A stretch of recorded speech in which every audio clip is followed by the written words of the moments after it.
du Père ce matin, que le message nous soit donné avec l'authenticité qui a été prévue, que le message nous soit donné par la puissance de ton esprit, que le message soit facilité en nous afin que l'intelligence que nous devons avoir en toi puisse, mon Dieu, mon roi, reçu par nous au nom de Jésus, que nous soyons capables au contact de ta parole, être assujettis à toi et de grandir, d'être soumis et de marcher pleinement dans une sérénité qui glorifie ton Saint-Nom. Papa Yahweh, que tu agisses ce matin. Je prie pour nos oreilles, je prie pour nos yeux, je prie pour nos cœurs. Oui, Seigneur, je prie pour ce cœur que je proclame et décrète au nom de Jésus, que c'est un cœur de chair et non un cœur de pierre, parce que je sais que c'est dans ce lieu que tu te sens agréé et il est hors de question d'être en toi et d'avoir un corps rigide à toi. Alors je prie au nom de Jésus que la sensibilité de ton esprit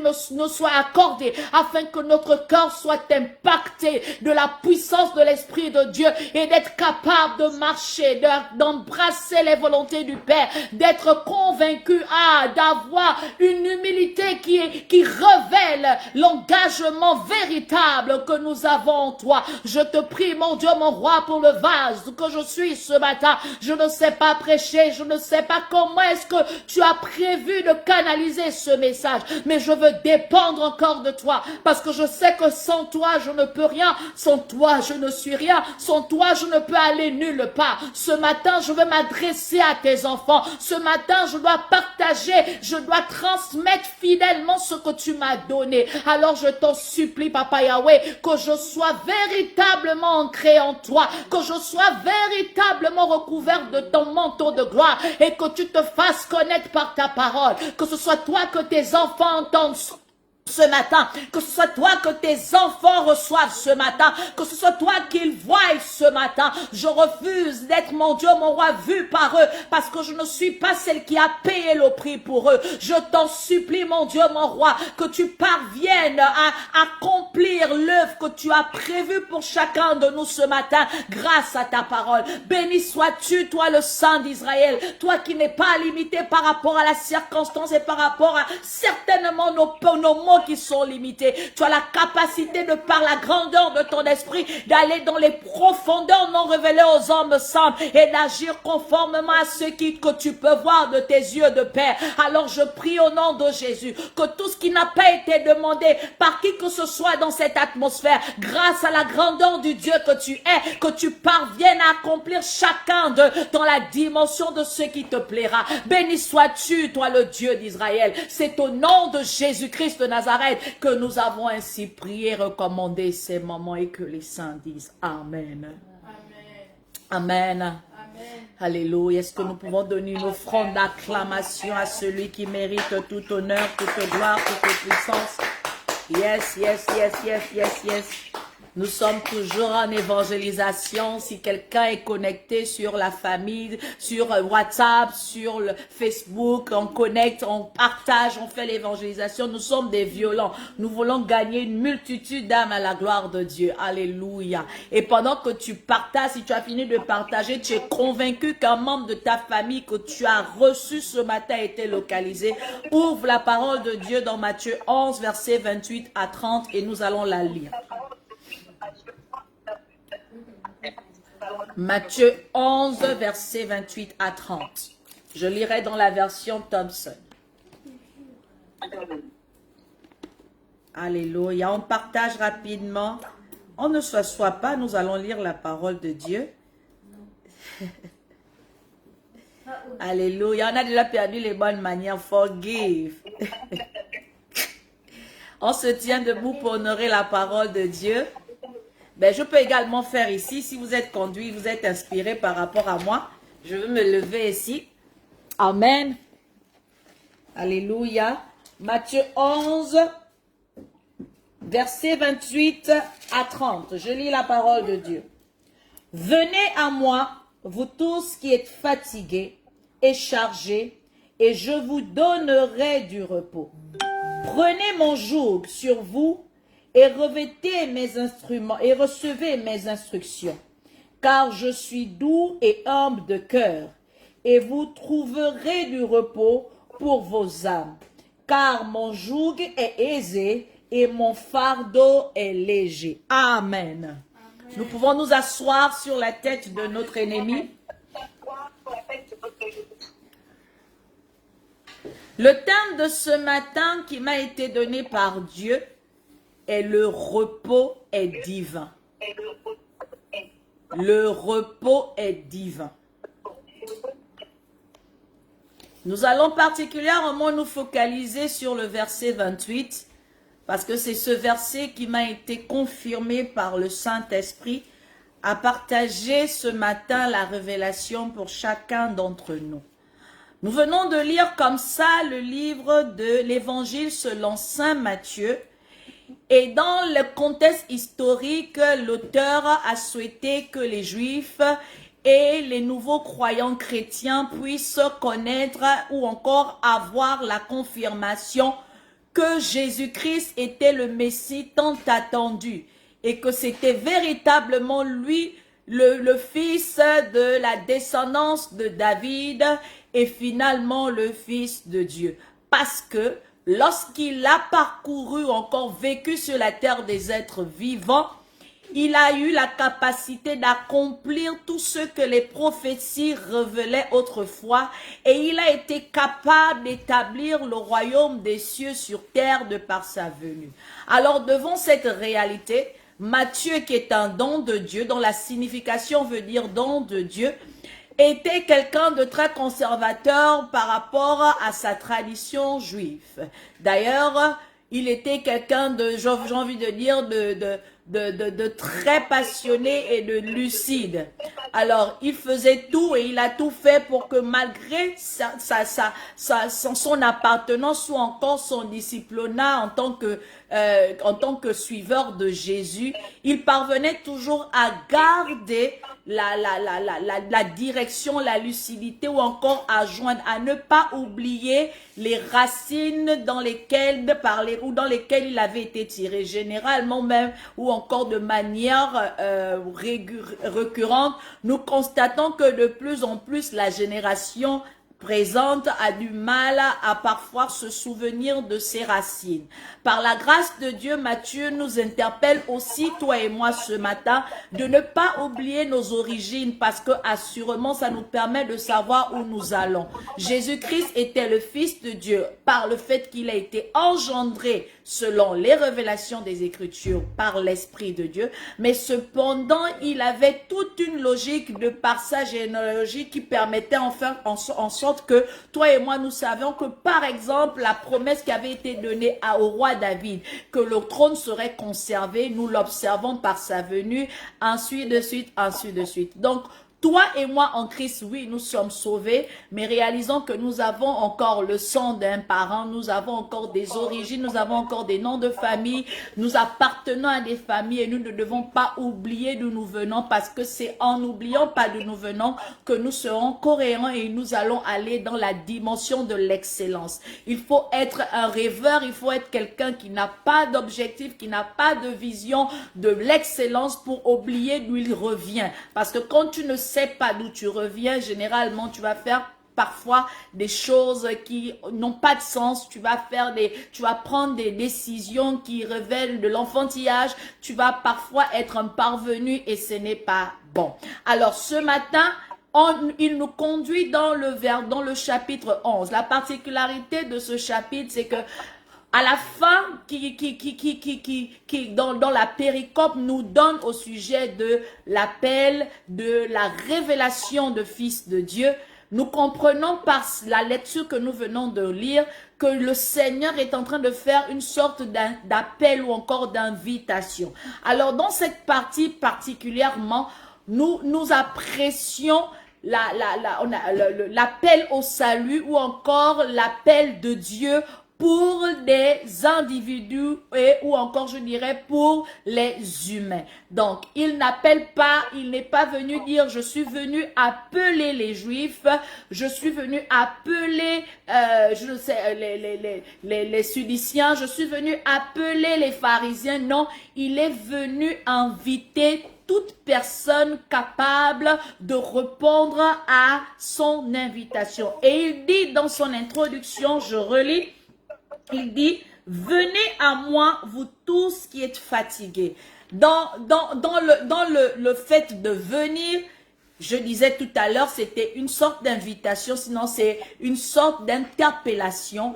Et le fait qu'ils disent tout, ça veut dire qu'il n'a pas de parti pris. Tout le monde est concerné par rapport à cette invitation. Alors, le thème nous dit, le repos est divin. Waouh! Le repos est divin. Qu'est-ce que ça cache? Quelle est la signification de cette thématique que nous propose le Seigneur ce matin? Nous allons éviter de définir cela avec le dictionnaire parce que si nous commençons à définir le repos dans le sens du dictionnaire, ce serait difficile d'embrasser la dimension ce matin de Dieu. Mais tu comprends que le repos, c'est le fait de se relaxer, selon le dictionnaire, selon la signification normale. Mais dans le contexte biblique, ça n'a rien à voir avec les vacances, avec la relaxation, avec du beau temps, avec le fait que je n'ai rien à faire et puis je chôme, j'ai mes pieds croisés et je sirote un cocktail parce que la vie est belle. Non. C'est enfoui, ça peut être comme ça, mais dans une dimension plus glorieuse. Alors, le repos dans le Seigneur, dans la Bible, est dit ceci. C'est un terme théologique profond et décisif. Il n'est pas synonyme de vacances, mais le repos, c'est le fait d'être avec Dieu. C'est ce que toi et moi ce matin, nous devons comprendre. Lorsqu'on parle du repos, on est en train de nous dire qu'il faut être avec Dieu. Il faut être de ceux-là qui sont en Dieu. Il faut être véritablement séparés de telle sorte à ce qu'on sache que tu appartiens à Dieu. Alléluia. Alors, quand nous avons embrassé déjà la signification de ce que nous révèle le repos, on va traduire et donner le sens de divin. Parce que le thème dit, le repos est divin. C'est une affirmation. Ça veut dire que assurément, ce repos est la révélation qui dit que c'est propre à Dieu. Ceci étant, le divin veut dire, ou encore divin signifie, c'est propre à Dieu, ce qui appartient à Dieu et à rien d'autre. Donc, quand je dis divin, c'est que je révèle que c'est la propriété de Dieu. Je peux dire, par exemple, que ma vie est divine. Ça veut dire que quand je proclame que ma vie est divine, je suis en train de dire que ma vie appartient à Dieu. Ma vie a pour appui, sinon pour fondation Dieu. Donc, dans ma vie, il ne peut avoir aucune autre programmation autant pour moi, aucune autre orientation, aucune autre volonté, aucune autre adoration que celle qui met Dieu en priorité, celle qui glorifie Dieu, celle qui atteste que je suis consacré et engagé à servir Dieu et à glorifier Dieu dans ma vie. Je reviens ainsi dans la continuité de l'explication de notre thème. Donc, tu dois comprendre, après avoir entendu cette signification de notre thématique, que le repos est divin veut simplement dire être en Dieu. Nulle part, mais en Dieu. Donc, ce matin, le Seigneur voudrait nous rappeler le bienfait d'être en lui, ou encore l'importance. Comment est-ce que on peut être en lui? Et je voudrais que chacun de nous ce matin soit captivé afin de pouvoir recentrer l'intérêt qu'il a eu au départ, lorsqu'il a accepté cette marche en Christ, ou encore pendant qu'il est en train de marcher, quels sont les points d'ombre qu'il doit essayer d'éclairer afin de l'aider à s'améliorer dans le témoignage ou encore dans son appel en Dieu. Alors, je disais tout à l'heure, le verset nous dit, venez à moi. Le verset n'a pas dit, venez au ciel. Le verset n'a pas dit, venez à X. Le verset ne dit pas, ne commence pas en disant, venez à l'église, venez, je ne sais pas, tu peux mettre, venez à ton père, venez à ta femme. Non, le verset dit, venez à moi. Et là qui dit, venez à moi. Dans d'autres versions, nous allons constater que quand Jésus-Christ parle, c'est écrit en rouge. Mais il y a d'autres versions, malheureusement, qui n'ont pas eu la capacité de distinguer les paroles prononcées par Jésus lui-même et les paroles qui ont été prononcées par les auteurs. Ma version me propose les paroles qui ont été prononcées par Jésus. Donc là, dans ma version, c'est écrit en rouge. Et je sais tout de suite que c'est Jésus lui-même qui parle. Et il parlait à qui? Il parlait aux disciples. Il parlait aux personnes qui étaient susceptibles de l'entendre. Il nous parlait à toi et à moi ce matin parce que devant l'exposition de sa parole, nous avons la capacité de l'entendre bien que nous ne pouvons pas le voir ou nous n'avons pas appartenu autant pour moi à sa période. Alors, il nous dit, venez à moi. Donc, venez à Jésus. C'est une invitation. C'est un appel. Le Seigneur te dit, pour répondre à la question de ce matin, qui est la suivante, comment est-ce qu'on acquiert le repos divin? C'est de venir à Jésus. Alléluia. C'est d'accepter Jésus. C'est de répondre à l'invitation de Jésus. Pas à une autre invitation, mais celle de Jésus. Donc, c'est d'accepter Jésus. Si tu dois acquérir le repos divin, si tu veux véritablement être en Dieu, il faut que tu acceptes l'invitation de Jésus-Christ. Tu as accepté l'invitation de Jésus-Christ, certainement dans la dimension du croyant.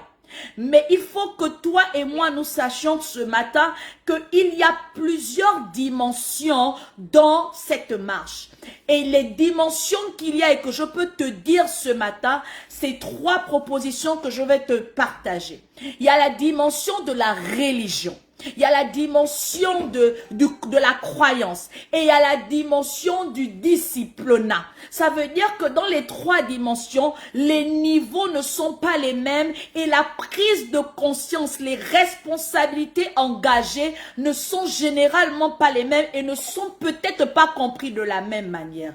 Or, ce matin, je voudrais que lorsque nous sortons de ces moments, nous réalisons que être en Christ, c'est des dimensions différentes. Tu es venu à Christ, tu as adhéré à la religion, gloire soit rendue à Dieu. Mais une fois que tu as adhéré à cette religion, une fois que tu as accepté de te frotter à cette religion, il faut que tu parviennes à devenir un croyant.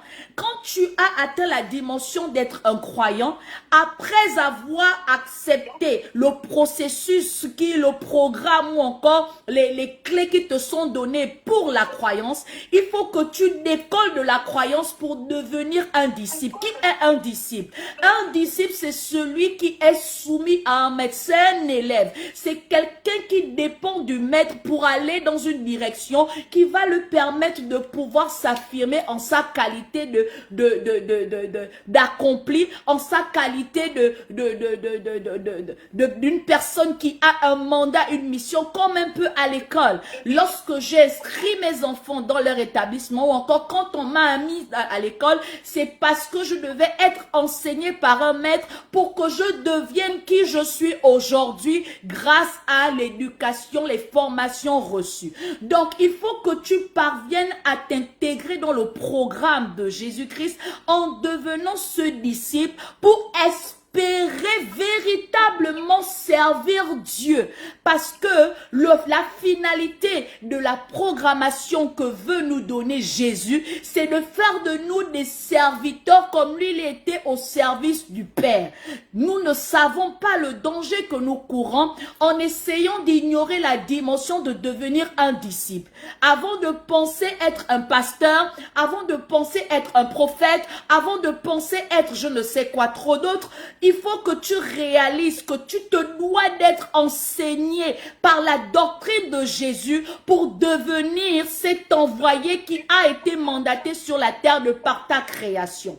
Donc ce matin, je voudrais que tu comprennes la dimension de l'interpellation que te fait Jésus en disant, viens à moi, ne pars pas ailleurs. Tu n'auras aucune révélation, tu n'auras pas la véritable identité, le véritable mandat qui t'a été donné si tu n'acceptes pas de venir à Jésus. Si tu n'acceptes pas d'être enseigné par lui, si tu n'acceptes pas de recevoir la révélation d'un fils, parce que je ne cesserai de le répéter, de le dire, le fils est une dimension de légitimité. Et nous sommes pour plusieurs que des enfants de Dieu. Nous devons essayer d'accepter la dimension de Jésus-Christ pour devenir des fils. Parce que ce sont les fils qui héritent le royaume. Ce sont les fils qui sont des véritables héritiers de la maison éternelle. Ce ne sont pas des enfants. Les enfants peuvent être graciés par rapport au fait que ce soit un don. Parce que tu peux peut-être aider certains enfants dans la rue. Mais je ne pense pas que tu feras de ces enfants de la rue des héritiers de ta famille. Tu chercheras même un neveu qui te lie à ton sang. Donc n'espérons pas et n'ayons pas une mauvaise interprétation de l'acceptation à venir à Jésus-Christ. Jésus-Christ n'est pas venu pour nous donner les accessoires de bénédiction de la terre. Il n'est pas venu faire cela parce que ça existait avant sa venue. Il est venu nous donner le programme, l'importance d'avoir l'héritage qui cadre avec la royauté de Dieu, la cité de Dieu. Et cet héritage-là ne peut que être reçu que par lui. C'est pourquoi j'aime bien la parole qui dit « Nul ne vient au Père sans passer par moi ». C'est un programme que personne ne peut changer. Il faut que tu viennes à Jésus. Tu as envie de me dire, prophétesse, je suis déjà en Christ. Mais dans ta vie, dans ton appel, dans ta marche, dans ton secret, est-ce que tu es un disciple de Jésus? Est-ce que tu es à l'école de Jésus? Est-ce que tu acceptes? Parce que la révélation de venir te dit également la direction, la voie. Combien d'entre nous ce matin peuvent faire une autre spécifique de sa personne et d'aller sonder, est-ce que véritablement je suis dans la voie de Dieu? Le choix que je fais aujourd'hui, le choix dans lequel je suis aujourd'hui, le choix que je ferai demain, les convictions que j'ai, est-ce que ça cadre avec la volonté de Jésus? Est-ce que ça embrasse la voie, la direction de Jésus? Ou je suis comme certaines personnes qui ont accepté le salut de Jésus, mais qui refusent de faire de Jésus-Christ leur maître, qui refusent de faire de Jésus-Christ leur Seigneur. Pourquoi? Parce que dans leur cœur, ce ne sont pas des enfants. Dans leur cœur, ce sont des adultes. Mais le royaume des cieux est semblable aux enfants. Ça veut dire que comme un enfant dépend d'un adulte, c'est comme ça que si tu dois appartenir au royaume des cieux, il faut que tu parviennes à devenir un enfant qui accepte la programmation du Père. Tant que tu es adulte dans la présence de Dieu, je peux te rassurer que tu n'iras nulle part. Parce qu'une personne majeure, généralement, on n'a pas d'opinion, on n'a pas d'orientation, on ne lui impose rien. Ça veut dire que tout ça à quoi il s'expose, il les assumera lui-même. Et quand tu décides de t'exposer à ceux qui ne cadrent pas avec Jésus, la vérité, c'est que tu dois être capable d'accepter que c'est toi-même qui t'es égaré.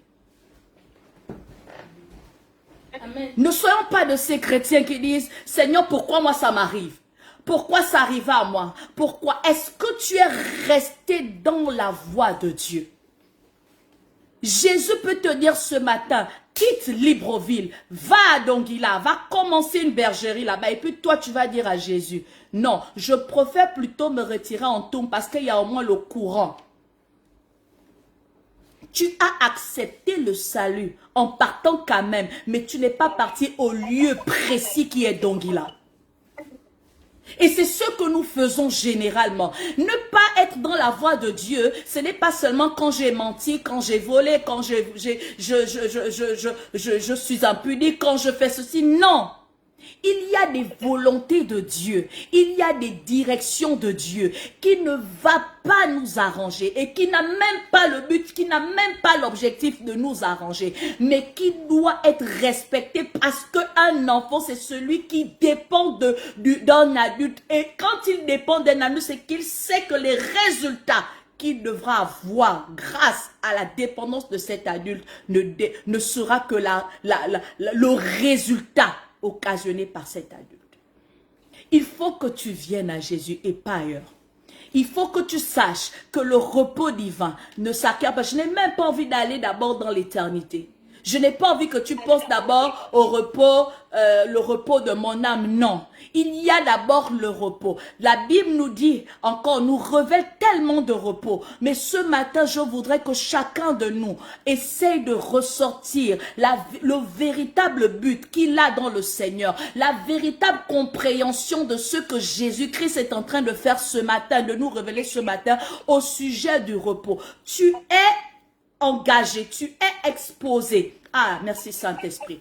Je repars à l'histoire du déluge lorsque Noé a été appelé par Jésus, par Dieu.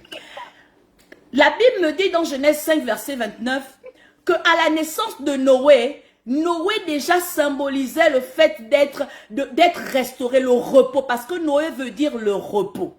Donc, dès la naissance de Noé, Noé portait déjà la mission du repos. Quand on parcourt Genèse, on continue jusqu'à ce qu'ils finissent par recevoir le mandat que lui a donné Dieu. Nous remarquons que Noé ne fait que transcrire, ne fait que matérialiser le mandat qu'il a reçu dès le départ. Qu'est-ce que je voudrais te dire? C'est que on ne découvre pas son mandat. Non, de façon, Seigneur, prophétesse, quel est mon appel? Non, c'est déjà en toi, dès le départ, dès lors que tu es venu, tu as écouté le message, tu as accepté Jésus. Je peux te rassurer que tu as déjà ton mandat. Mais la vérité, c'est que quand Dieu te parle, quand Dieu te parlera, est-ce que tu seras capable de pouvoir matérialiser, de pouvoir assumer, de pouvoir répondre à ton appel comme Noé? Est-ce que tu seras capable de pouvoir venir à la direction de Jésus comme cela s'impose? Parce que venir t'impose de faire une action. Tu ne diras pas seulement oui Seigneur je t'accepte. Non, il faut que tu marques la position qui prouve que tu as accepté de répondre à l'appel. Dans le venez à moi, Jésus-Christ voudrait que après que tu aies dit oui, je m'appelle Noé, tu puisses également comme Noé réaliser le but, le processus, le mandat qui lui a été donné ou qui t'est donné de bâtir l'arche de l'alliance pour préserver les humains qui devaient être préservés lors du déluge. Donc, il y a une action que tu dois faire. Pourquoi je te parle de cette action? Parce que beaucoup de chrétiens jusqu'ici ont des prières non exaucées parce que la plupart ne parviennent pas à poser les actes qui cadrent avec l'accomplissement de ce que Dieu veut faire avec eux. Tu prends la parole de Dieu, là tu écoutes ce matin ce message. Quand tu iras chez toi, lors le moment de l'appliquer, tu vas prendre ça, tu vas mettre ça dans le tiroir.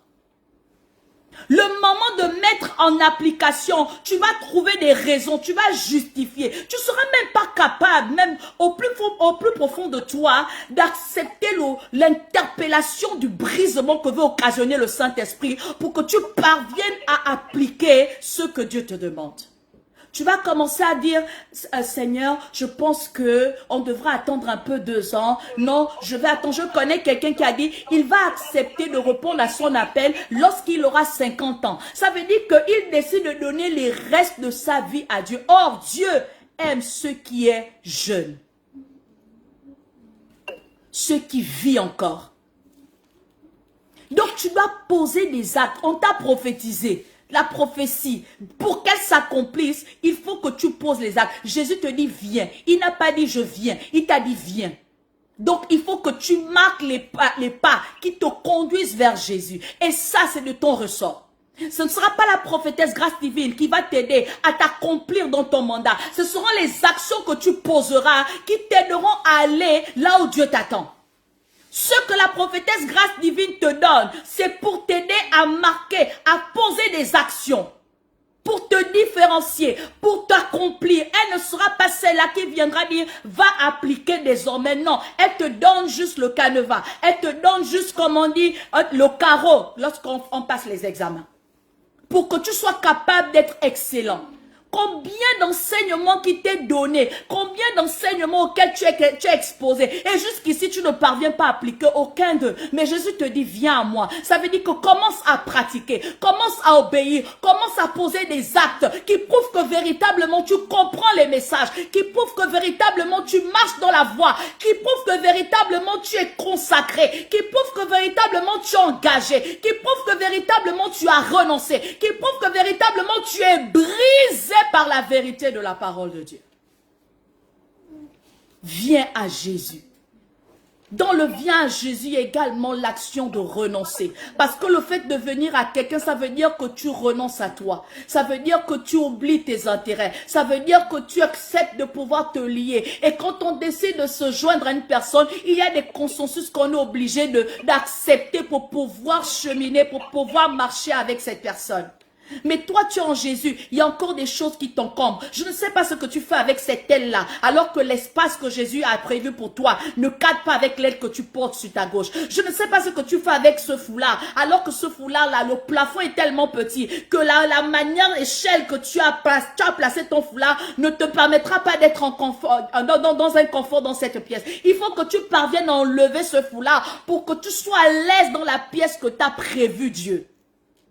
Nous marchons en Christ, mais nous sommes encombrés de la vanité, des raisonnements, des excuses, des choses, des émotions. Toutes ces choses nous empêchent de venir à Jésus. Mais ce matin nous dit que la première clé pour recevoir le repos, c'est de venir à lui. Ça veut dire que tu acceptes l'invitation, tu poses des actions et tu renonces à toi pour avoir le repos. Jusqu'ici, tu gardes Kokumbo, tu gardes Jacqueline, alors que tu sais qu'elle t'empêche d'adorer Dieu en esprit en vérité. Il t'empêche d'adorer Dieu en esprit. Elle t'empêche de rentrer dans ta destinée. Tu as du mal à honorer tes dîmes et tes offrandes parce que tu trouves des excuses. Je n'ai pas assez. Je dois payer les couches des enfants. Je dois payer la maison. Je dois faire ceci. Mais tu n'obéis pas à la parole de Dieu. Tu as du mal, tu es comme ce roi prétentieux qui pensait que lorsque le prophète Élisée lui demandait d'aller se jeter dans le puits de boue, c'était de le mépriser. Tu es tellement fier que te demander de faire des tâches qui pourraient mettre en défi ta position de directeur, de directrice, de chef d'entreprise, de je ne sais pas quoi trop d'autres que tu peux mettre. Ne t'aidera pas à garder cette dignité. Tu es tellement fier que aller dans la boue pour Jésus, c'est trop te demander. On invite à l'évangélisation. Tu as tellement de choses à faire samedi. Tu dois aller faire tes cheveux, tu dois aller t'occuper des enfants. Tu trouves des excuses qui ne cadrent pas. Parce que aller évangéliser, c'est réservé au pasteur. C'est réservé à la prophétesse, c'est réservé au berger Larry. C'est réservé à Madame Rad. Moi, je viens seulement dimanche, je croise mes pieds parce que je suis trop grande. Je suis trop occupée. Plus occupée même que Larry. Plus occupée que la prophétesse grâce divine. Que venir samedi, c'est me perdre le temps. Mais Jésus te dit que l'évangélisation fait partir d'un fils du royaume de Dieu. Ne viens pas à l'église présenter tes problèmes. Viens à l'église parce que tu dois répondre à ton mandat. En tant que fils, annonce le royaume. On fait des programmes à l'église, ça ne concerne pas que 2 personnes, ça concerne l'église parce que tu t'identifies être fils de Dieu et non enfant de Dieu. Vendredi, on ne vous voit pas. Samedi, on ne vous voit pas. Lundi, on ne vous voit pas. Dimanche, vous remplissez l'église. Et ça, c'est dans toutes les églises. Mais vous voulez vous identifier comme étant des fils. Vous n'avez pas encore la dimension des fils. Vous n'êtes que des enfants. Et ce sont les fils qui héritent le royaume des cieux. Pas les enfants. Venez à Jésus. Le sacrifice. Jésus s'est oublié. Jésus a renoncé. Tu es capable de donner même 1 heure sur tes 24 heures par jour à Jésus-Christ. ton lit est plus doux que la prière. Ton lit est plus doux que la méditation. Ton temps, tu peux travailler 17 heures, mais lorsque l'heure de la prière arrive, tu vas trouver des excuses. C'est même là où le sommeil vient te trouver, te draguer, te séduire. Et puis comme tu es humain là, tu succombes. Jésus-Christ aimait passer du temps dans la présence du Père. Tout ça, c'est venir à Jésus. On ne pourra jamais atteindre la dimension du Père sans avoir accepté de marcher comme Jésus. C'est pourquoi il te dit, viens à moi. Viens, je veux t'enseigner. Viens, je veux te montrer. Je sais que ce ne sera pas facile. Je suis conscient que si tu ne viens pas à moi, tu ne pourras pas le faire. Mais viens seulement, viens à moi. Cesse de penser, de te préoccuper des enfants malades, de papa malade, de maman malade. Je n'ai pas l'argent, je ne fais pas ceci, je dois me marier, je dois construire, Laisse ça. Viens à Jésus. Viens à Jésus. Viens véritablement à Jésus. Nous sommes, et je ne cesserai de le dire, nous sommes dans une phase de dimension où le salut, l'enlèvement est véritable. Ça peut arriver à tout moment. Est-ce que tu es prêt? Que diras-tu à Dieu? Que diras-tu à Dieu si ça t'arrive maintenant? Que diras-tu à Dieu? Seigneur, je devais faire X. Je devais faire Y. Je devais faire Y. X, Z, V. Non. Ton salut est important. Et tu ne peux qu'avoir le salut en Jésus-Christ. Tu ne peux qu'avoir le repos en Dieu. Tu ne peux qu'avoir l'abondance véritable que tu recherches dans cette vanité-là qu'en Jésus. Mais accepte d'abord de venir à lui. Viens à Jésus. Cesse de venir à Jacques. Cesse de venir aux réunions des familles. Cesse de venir, si tu préfères manquer l'église pour répondre aux réunions de famille, pour résoudre des problèmes, que je peux te rassurer que si toi tu es absente pour aller prier dans l'église, pour que ce problème de ta famille là soit résolu, tu auras fait la plus grande part que de te rassembler pour multiplier des paroles qui n'aident en rien du tout. Les priorités que nous avons ne cadre pas avec le chemin, la voie qui mène à Christ, qui mène au Père. Viens à Jésus. Deuxième point. Reconnaître que nous en avons besoin. Lorsqu'on t'invite, parfois tu peux refuser l'invitation si ton ventre, si c'est surtout une invitation d'anniversaire. Peut-être tu as déjà mangé, peut-être tu as déjà... je ne sais pas, peut-être tu vas dire, bon, les anniversaires, on en célèbre tous les jours. Si je manque pour Tantine Rose, j'irai pour maman Claudine. Si je manque pour le frère, le bébé Ramatou, j'irai pour le bébé Jade. Dans l'invitation, parfois on reçoit, mais on ne valorise pas, on ne considère pas l'invitation. Et le point qui m'emmène à marquer on appelle comment, cette révélation, c'est le suivant. Vous tous qui êtes fatigués et chargés. Il parle de la fatigue, après il parle de la charge. Qui est fatigué, qui est chargé. C'est une personne qui véritablement ressent le besoin. Le besoin. C'est-à-dire qu'elle a atteint la saturation qu'elle peut exprimer ce qu'elle ressent. Si tu n'as pas atteint la saturation d'une fatigue, tu ne pourras jamais proclamer que je suis fatigué. Quand tu dis je suis fatigué, c'est que tu as fourni des efforts qui n'ont pas eu gain de cause. C'est que tu as certainement trop travaillé, même si tu as eu des résultats, mais la finalité de ces efforts-là te fatigue, t'épuise. Et comme ça t'épuise, tu peux reconnaître et dire oui, je suis fatigué. Mais est-ce que tu ressens que véritablement en toi, devant tout ce que tu as essayé, devant tous les choix que tu as eus, devant, je ne sais pas devant l'attente que tu as eue, devant les situations que tu vis, Est-ce que tu ressens la fatigue?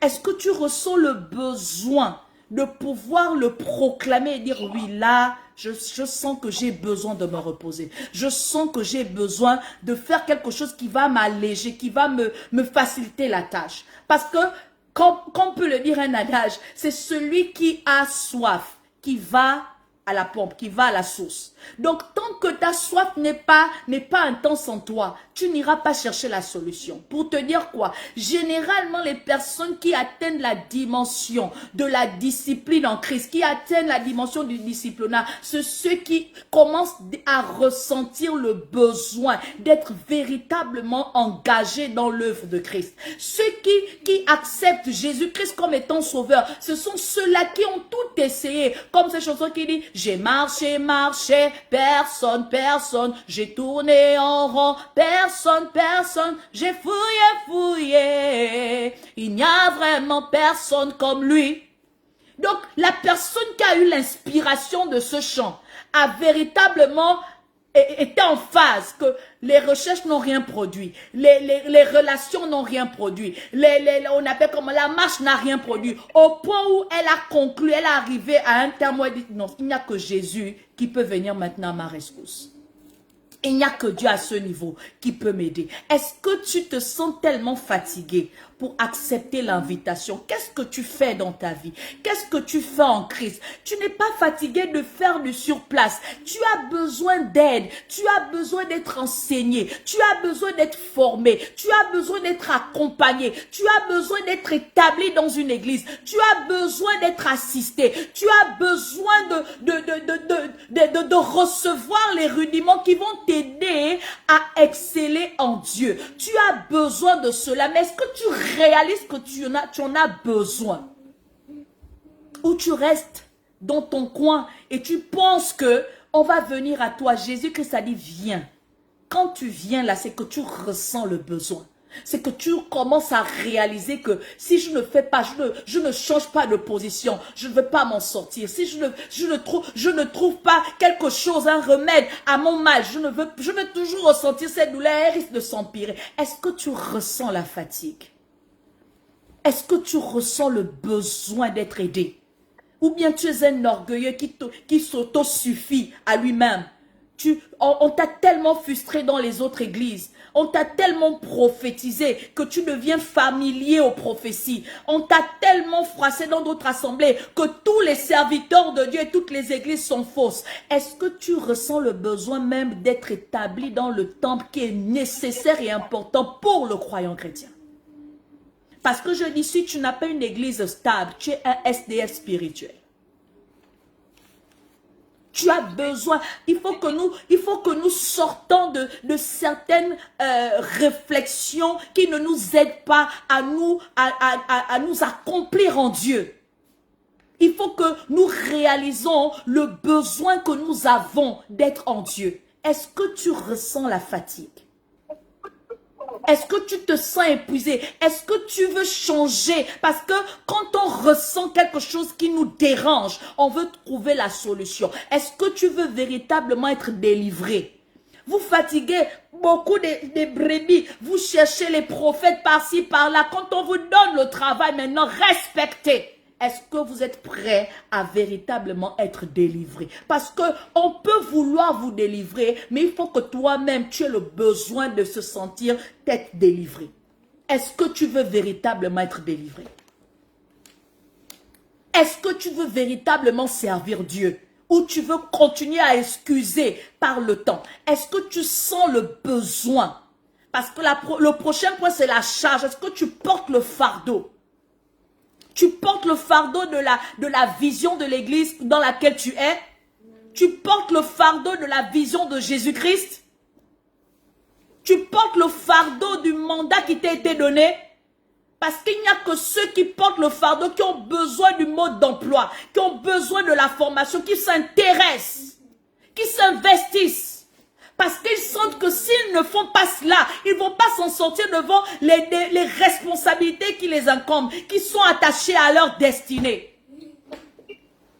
Tout n'est pas, même la bénédiction que tu recherches en Dieu là, est-ce que tu sais qu'il y a d'abord un programme de préparation? Parce que ce n'est pas tout le monde qui a la capacité de gérer une bénédiction qui vient de Dieu s'il n'a pas été à l'école du Saint-Esprit. Tu ne veux pas être à l'école du Saint-Esprit, mais tu vas avoir un fast-food maker from heaven. It's impossible. It's impossible. Nous cherchons les bénédictions de Dieu, mais nous refusons d'être à l'école de Dieu. Jésus te dit à toi et moi ce matin, venez à moi pour que je vous donne le carreau. Je vous donne les moyens pour pouvoir matérialiser cette dimension. Est-ce que tu es fatigué? Est-ce que tu es fatigué de ton niveau spirituel? Est-ce que tu es fatigué de ta négligence dans les temps de méditation, de prière, je ne sais pas, des jeûnes? Est-ce que tu es fatigué de faire de surplace? Est-ce que tu es fatigué de ne pas te sentir monter avec Dieu? Est-ce que tu ressens ça? Je n'ai pas envie de me focaliser sur les épreuves de la vie, parce que nous ne serons jamais séparés de ces épreuves. Mais il est important de revoir notre dimension en Jésus-Christ. Parce que tout ce que révèle l'esprit soumet la dimension physique. Donc si la dimension spirituelle n'est pas encore arrangée, le physique là n'a rien. Et toi et moi ce matin, nous devons réaliser que le repos se trouve. Nous devons être en Dieu. Ce matin, je viens te dire, sois en Dieu. Sois véritablement en Jésus-Christ. Sois enraciné. Sois dedans. Ne sois pas hors. Ne sois pas, on appelle comment, espion. Ne sois pas contemplateur. Ne sois pas, on appelle comment, malin. Ne sois pas calculatrice. Ne sois pas, on ne calcule pas dans la chose de Dieu. Soit on est, soit on ne l'est pas. Ne sois pas un pied dedans, un pied dehors. Oh, je viens d'abord observer comment l'église là fonctionne. Après, je pars. Non, je viens d'abord, oh non, je viens d'abord voir si véritablement il y a la révélation ici. Non, je suis venu d'abord pour ça. Non. Je vais d'abord dans le département X, après je serai là-bas. Non, non, je préfère plutôt nettoyer les toilettes de l'église parce que je sens que c'est là-bas où j'acquiers plus d'humilité que de me positionner à la porte pour accueillir les âmes de Dieu. On ne fait pas de confiant avec Dieu. Avec Dieu là, c'est soit on est, soit on ne l'est pas. Mais est-ce que tu ressens le besoin? C'est pas n'importe qui devient un disciple, un engagé à Jésus-Christ, si celui-ci n'a pas le fardeau. Est-ce que tu portes un fardeau? Le seul fardeau que tu as au quotidien, c'est ton foyer. Le seul fardeau que tu as au quotidien, c'est tes enfants. Le seul fardeau que tu as au quotidien, c'est de devenir riche. Le seul fardeau que tu as au quotidien, ce sont tes entreprises. Le seul fardeau que tu as au quotidien, qu'est-ce que je peux encore citer de vanité qui n'est pas égale et qui ne pourra jamais rivaliser avec l'importance de considérer Dieu? C'est tout ce qui intéresse les chrétiens d'aujourd'hui. Et il y a des églises qui s'arrangent à ne plus dire des révélations importantes. Nous devons, église, réaliser que marcher en Christ, c'est préparer son éternité. Marcher en Christ, c'est préparer son éternité. Marcher en Christ, c'est préparer l'enlèvement.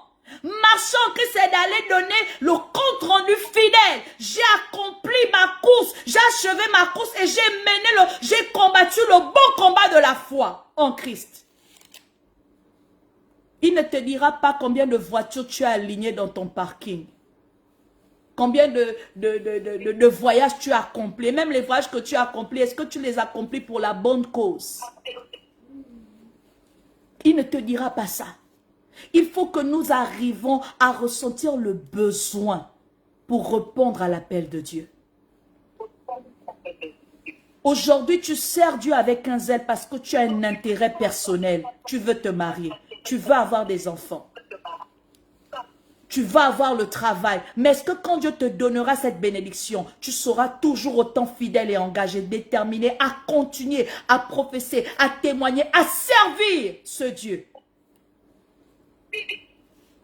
J'ai suivi la prédication d'un serviteur de Dieu, je crois que c'est le pasteur, l'apôtre Marcelo qui disait que beaucoup, et c'est vrai, Seigneur, si tu me donnes tel boulot et que j'ai tel salaire, quand je vais être payé, je viendrai te donner la dîme non, je viendrai te donner les prémices. Et dès que le salaire arrive, poum, il oublie même la prière qu'il a faite le jour-là à l'église. Ou encore la prière, si Anne n'avait pas respecté de donner Samuel, quelle serait la destinée de Anne devant la promesse qu'elle a faite à Dieu? Est-ce que tu ressens le besoin? Ressentir le besoin là, ce n'est en Dieu là, ce n'est pas le besoin de toi, c'est le besoin de voir le royaume avancer. C'est le besoin de se sentir utile parce que Dieu t'a créé pour être utile. À qui? À lui. Pourquoi? Pour sa gloire. Noé portait déjà le nom de la destinée qu'il devait accomplir pour la gloire de Dieu. Mais cela ne lui a pas empêché d'avoir des enfants, de se marier, de faire tout, de même être un ivre. Parce que Noé était un ivre. En tout cas, même le matin qui se levait, vraiment, c'est celui qui se brossait la bouche avec l'alcool. C'était vraiment un ivrogne autant pour moi. Il devait se brosser les dents avec ça. Il était un véritable, vraiment, oh là là, on devait, si c'était à l'époque là en Afrique, c'est sûr qu'on le ramasserait dans la brouette. Mais c'est celui-là que Dieu a utilisé pour pouvoir gagner, pour pouvoir sauver les êtres humains, les créatures du déluge. Donc ce n'est pas tant comment tu es diplomate, tu es bien habillé, tu ressens. Non, ce que tu reflètes, c'est ce que tu fais. Que fais-tu pour la gloire de Dieu? Dieu n'est pas impressionné par rapport à notre apparence. Il est impressionné par rapport à notre compétence, par rapport à notre efficacité. Il s'intéresse à celui qui est utile à son œuvre. C'est ce qui intéresse Dieu. Il n'est pas impressionné parce que tu as la plus grande voiture, tu as le plus grand poste. Non. Parce que tu peux avoir tout cela sans rien être en Dieu. Mais la vérité, la finalité, c'est que tout cela, tu les laisseras. Et Dieu te confrontera. Tout ça, tu vas laisser. Mais tu vas rencontrer Dieu que tu ignores présentement. Et c'est là où tu feras certainement comme le regretté riche. Quand il observait le pauvre dans le sein d'Abraham, il pouvait dire que si seulement je pouvais retourner pour avertir mes cousins. Mais il était déjà trop tard. Mais pour toi et moi ce matin, il n'est pas encore trop tard. Revois tes priorités dans le Seigneur. Revois qui tu es dans le Seigneur. Revois qui tu es dans le Seigneur. Reconsidère Jésus-Christ. Jésus-Christ t'a donné le message du salut. Mais désormais, ce matin, il voudrait que tu atteignes la dimension de faire de lui ton maître. De faire de lui quelqu'un qui te prépare pour accomplir pleinement ta destinée. Ne vis pas pour le plaisir du monde. Vis pour la gloire de Dieu. Le plaisir du monde n'est que vanité et d'une courte durée. Je dis souvent, sur 100 ans, enlève le nombre d'années que tu as. Et tu sauras combien de temps il te reste. Apprends à compter tes jours sur terre. Apprends à compter tes jours sur terre. Et ça, que la grâce te soit accordée, nous soit accordée pour atteindre 100 ans. Est-ce que tu ressens le besoin? Tu es fatigué. Tu es chargé. Reconnais que tu as besoin d'être aidé. Et tu auras le repos. Troisième point, le dernier. Recevoir. Donc le premier, nous avons dit répondre. Le deuxième, nous avons dit reconnaître. Le troisième, nous parlons de recevoir. Recevoir. Et il nous dit, et je vous donnerai du repos. Dans le fait de déclarer, donner là, c'est que c'est certain, c'est une promesse. C'est une action qui sera posée. Mais avant qu'elle ne soit posée, il faut que tu aies d'abord répondu, il faut que tu aies reconnu. Il y a beaucoup de chrétiens qui marchent, beaucoup, et je m'inclus parce que nul n'est exclu devant la révélation de Dieu. Nous avons répondu à l'appel. Nous reconnaissons que nous avons un appel, mais nous sommes incapables d'accomplir l'appel. Nous sommes incapables de recevoir les promesses de Dieu. Les promesses de Dieu sont suspendues au-dessus de nous parce qu'il y a tellement de choses qui empêchent qu'elles se décrochent. la familiarité, l'orgueil, le raisonnement, les excuses, les péchés, la négligence, la lassitude, la paresse, le sommeil. Quoi d'autre? Vous pouvez la colère, la rancune. Ça garde nos bénédictions, nos promesses. Et pourtant, nous avons répondu à l'appel. Et pourtant, nous reconnaissons que nous avons le dépôt de Dieu. Mais toutes ces choses, le caractère humain en nous, nous empêche de recevoir les promesses de Dieu. Mais nous ne prions pas assez pour notre caractère humain. Mais je peux vous assurer que lors de la délivrance, les démons sont faciles à chasser que les esprits humains. C'est ce qu'on ne vous dit pas dans les délivrances. C'est pourquoi il y a beaucoup qui, malgré le fait qu'ils sont en Christ, ils ne sont pas délivrés. Parce que ce ne sont plus les démons, c'est l'esprit humain. Et l'esprit humain est tellement charnel et rigide que pour le chasser, il faut véritablement être brisé par le Saint-Esprit. Brisé par le Saint-Esprit. Mais combien d'entre nous acceptons le programme du brisement du Saint-Esprit? Combien d'entre nous? Dieu ne se répand pas de sa parole. Ce qu'il dit, c'est ce qu'il fait. Je vous donnerai. Ça veut dire qu'il a déjà des dispositions de pouvoir blesser, de pouvoir donner, de pouvoir abandonner. Il a déjà des dispositions. Mais est-ce que toi, tu es déjà prêt? Est-ce que tu es prêt à recevoir? Parce que être prêt, ce n'est pas seulement de dire oui, je suis prêt. Mais tu peux être tellement immature spirituellement que ça ne donne aucune révélation d'être prêt. Il suffit qu'on te réprimande. La prophétesse ne m'aime pas. Elle aime plus Chancia que grâce. Ce n'est pas une question d'émotion. Dans la spiritualité, là, ce n'est pas une question d'émotion, c'est une question de profondeur et de décision. Donc, ce n'est pas une question de sensation des émotions. Et tant que tu es émotionnel, là, tu ne vas jamais atteindre la bénédiction des matures en Christ. Oh non, là, je ne voudrais pas porter la croix parce que je sens que ça pèse. Payez le prix. Seigneur, fais-moi voir ta gloire. Vous aimez chanter les chansons, hein? Mais si vous partez dans la profondeur de chaque révélation, je crois qu'il y a certaines chansons, il y a certains chants on ne va plus élever de par les émotions et les sensations. Parce que ce que nous proclamons là, c'est ce que nous voulons avoir. Et ce que nous voulons avoir là, on est obligé d'assumer ça. Je reconnais que tu peux tout et que rien n'était impossible. Lorsque Jésus à la croix disait Eli, Eli, alama sabachthani, Père, Père, m'as-tu oublié? Et pourtant, là, il pouvait chanter Seigneur, fais-moi voir là, parce qu'il a vécu la gloire. Mais dans la lecture, il est bien mort avant de recevoir la gloire. Mais quand Dieu décide d'apporter le négatif là, pour vivre la gloire, comment est-ce que nous nous positionnons dans ça? Comment est-ce que tu te positionnes dans la résistance de Dieu?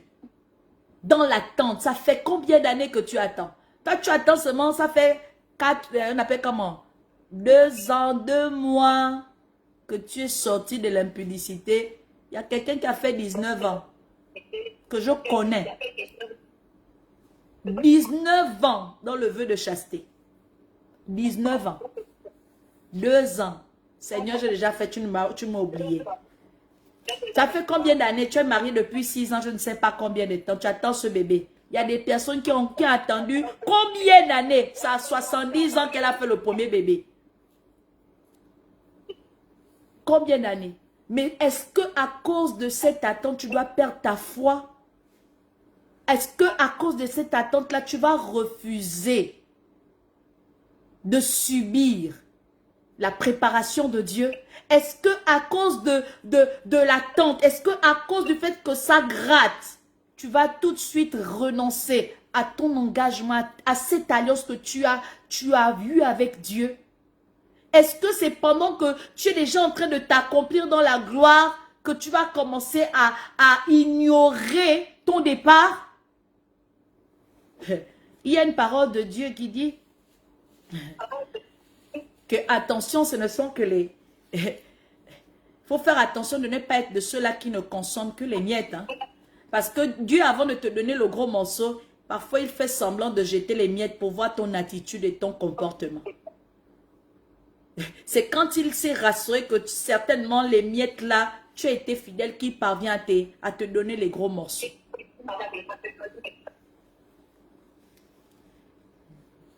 Donc tu dois réaliser, toi chrétien, moi chrétien, que le repos qui est divin là, c'est être véritablement dans Dieu. Ne soyons pas on appelle comment, des adhérents, on appelle comme les personnes qui fantômes. Tu es dans le Seigneur, mais tu es fantôme dans le christianisme.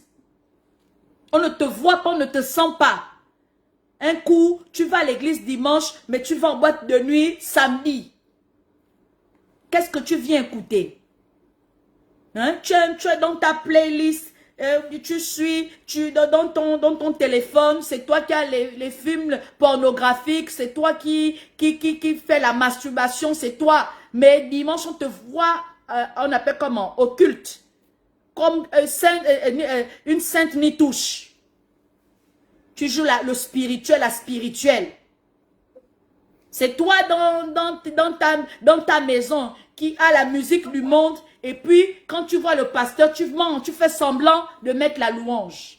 Mais Dieu te voit tous les jours devant les hommes comme hors de la présence des hommes. Dieu te connaît mieux que toi-même. Et tu ne pourras jamais dire que tu es en Dieu tant que tous ceux qui ne ressemblent pas à Dieu ne te quittent pas. Tu ne pourras jamais dire que j'ai le repos, que je suis dans le repos, tant que tout ce qui n'est pas de Dieu ne se trouve pas en toi. C'est pourquoi je veux t'inviter à tous les jours prier pour que tu sois le reflet, le témoignage d'une personne ancrée dans le Seigneur. Engagée.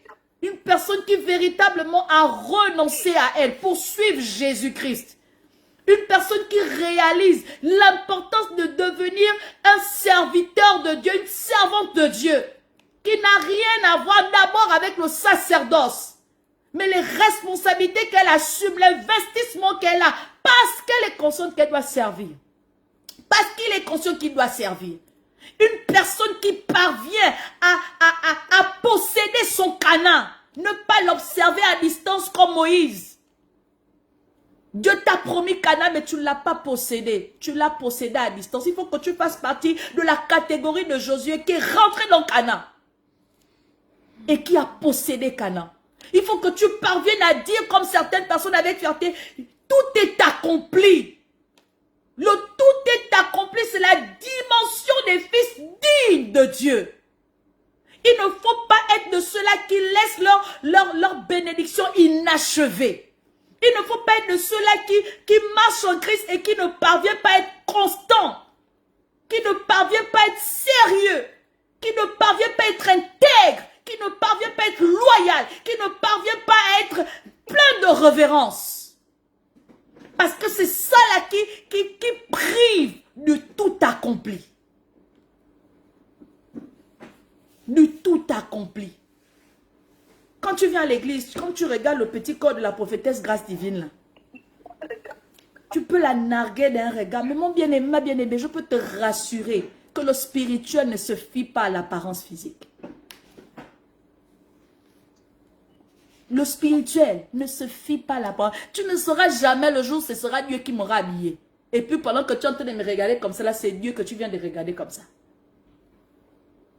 Il faut faire très attention, mes bien-aimés. Dans la marche de Dieu, le spirituel être en Christ là, c'est plus une responsabilité qu'autre chose.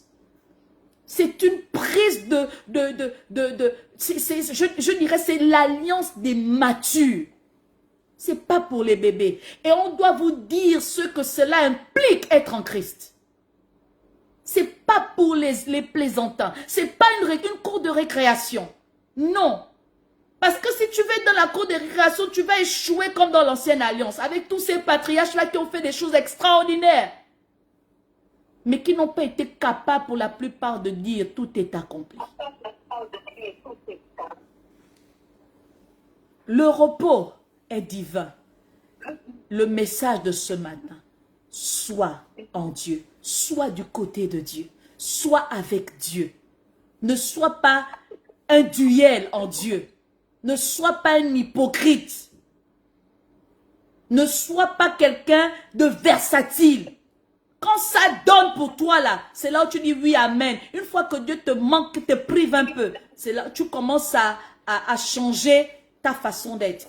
Ne sois pas de ceux-là qui sont engagés à l'église quand ils n'ont pas encore reçu. Dès qu'ils ont reçu, ils se désengagent. Ne sois pas une personne inconstante. Sois constant dans Dieu. Et tu vas recevoir le repos. Je n'ai pas voulu, et je bénis Dieu, d'avoir gardé la dimension du sens du repos. On a tellement parlé du repos comme la mort physique. Non. Le repos là, c'est Dieu lui-même. Il faut que tu aies Dieu en toi.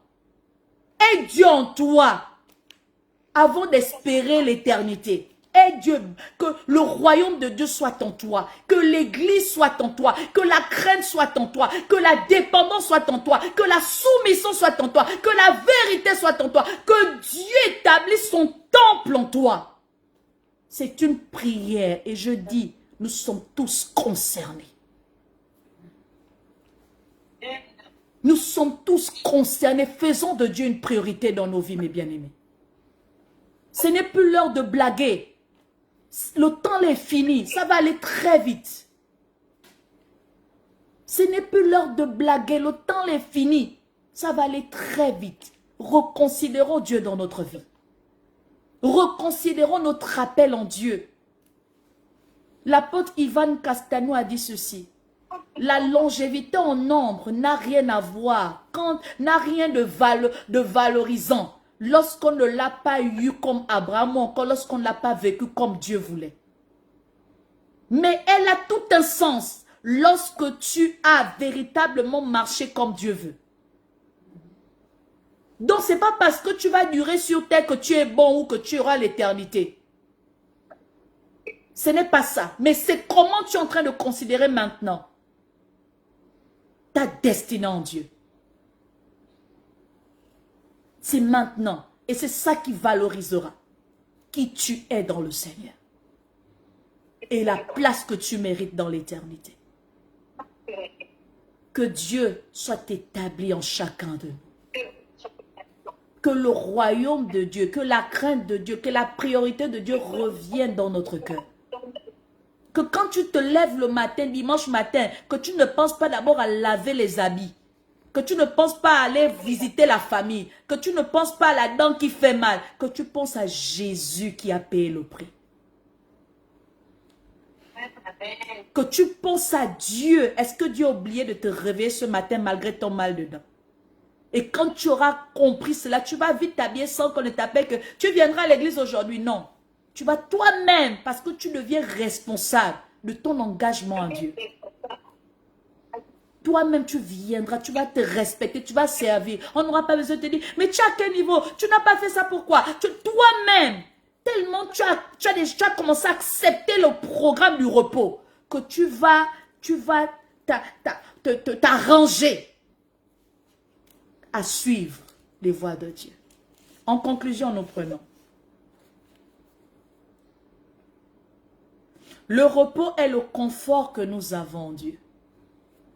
Le repos est le confort que nous avons en Dieu.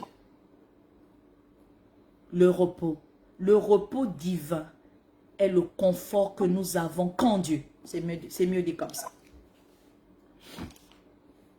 Le repos.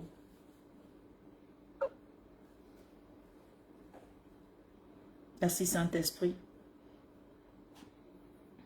Alléluia. De là où tu es, tu vas prier, tu vas dire, Seigneur, j'ai entendu ta servante parler, je me suis retrouvée sur certains points.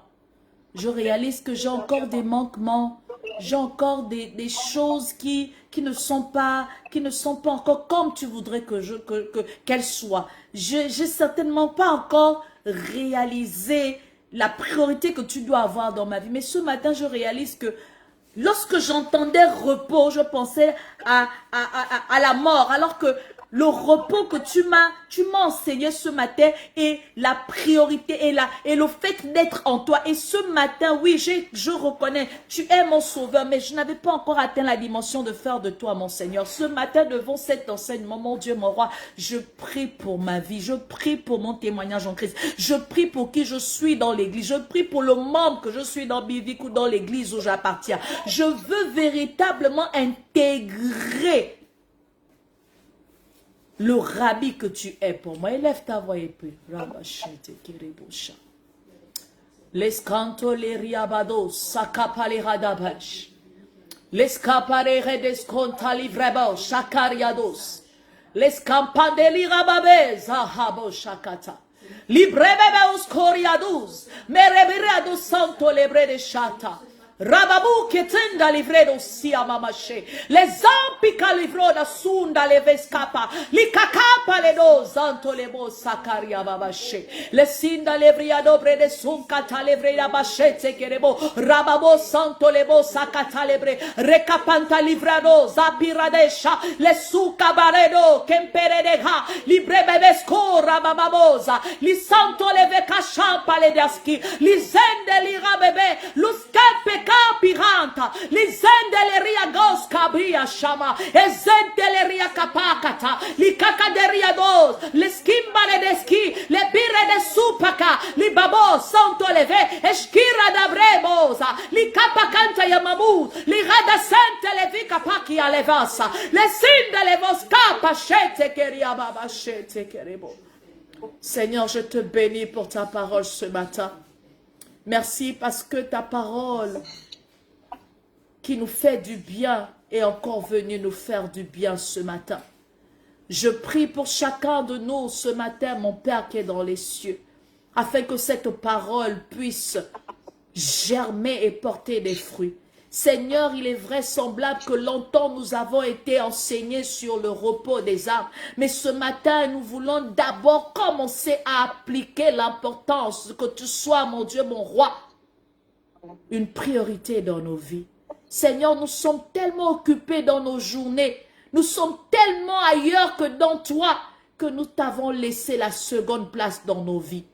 Ce matin, je me mets dans ta présence, les mains levées, Seigneur, afin que tu nous pardonnes de la seconde place que longtemps nous t'avons donnée.